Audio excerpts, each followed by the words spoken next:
Today, I want to tell you a story of the Great Fourth.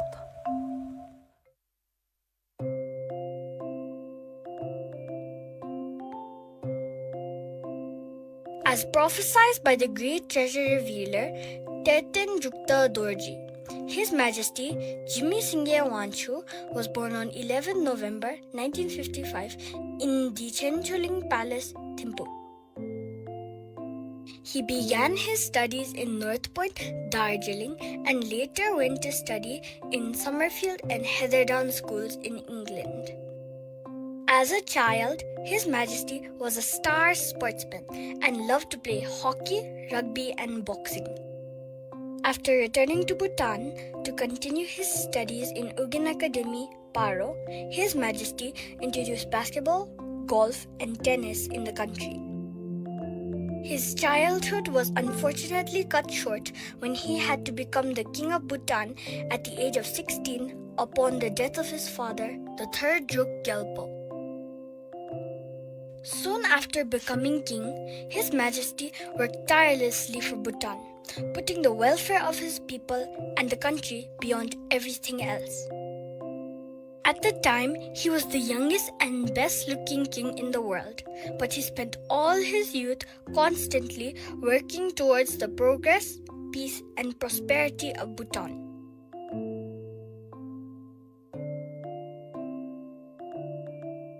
His Majesty, the Great Fourth, was a visionary who put forth policies that would have far-reaching implications for the future of this nation.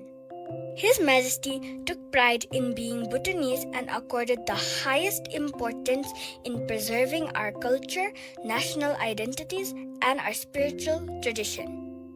He was also concerned about the well-being of his people, and very early on during his reign, he propounded the philosophy of gross national happiness, putting happiness at the center of development.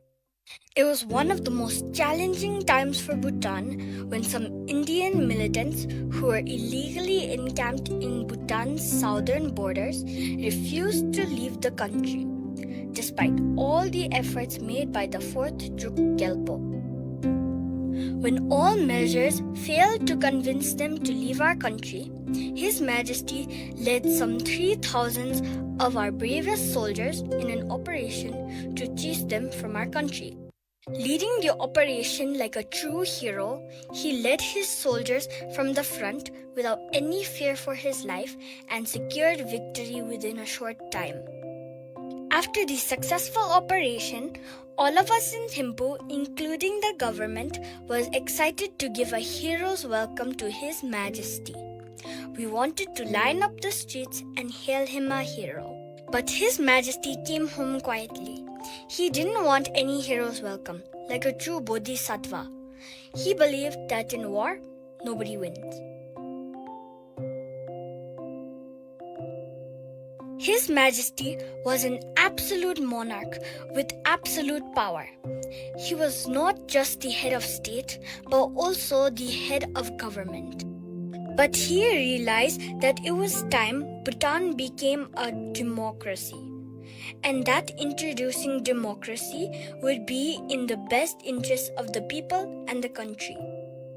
He set about the process of decentralization as early as the 1980s, starting with gradual devolution of power from the capital to the districts and then to the geogs. His Majesty also set about preparing the nation's new leaders for the new system. 5 ministers were elected from the parliament who assumed the role of prime minister for 1 year, each for 5 years. Then he held many meetings with the people all over the country, where he explained to the people about his plan to introduce democracy in Bhutan. Most of the time, the people were surprised and shocked to hear this and begged His Majesty to continue with the current system and not to introduce democracy. His Majesty would very attentively listen to all the pleas made by the people, but in the end, he would very firmly tell the people that the right time had come. to introduce democracy, and that democracy would be the best form of government for the people.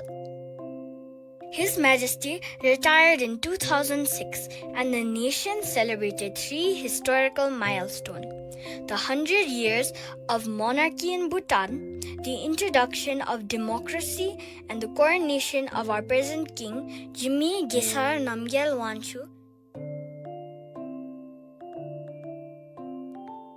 Besides being a great statesman, a true warrior, and a visionary, His Majesty the Great Fourth is also a loving grandfather.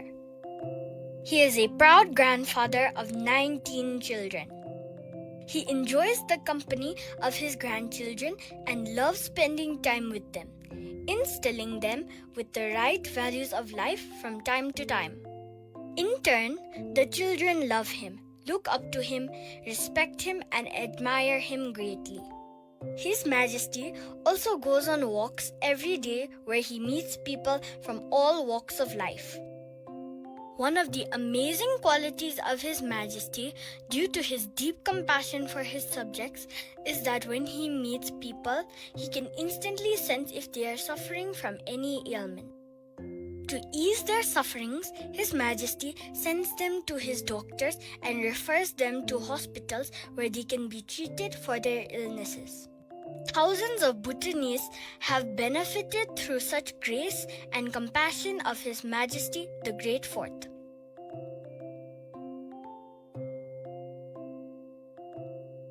When His Majesty was about to resign, he instructed the 4 queens to engage and immerse in activities that benefit our people.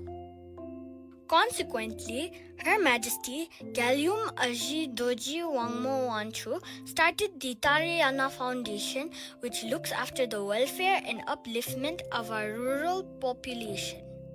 Her Majesty Galyum Aji Thiring Pem Wanchu started the youth development of Bhutan to care for our youth and help with their problems and challenges.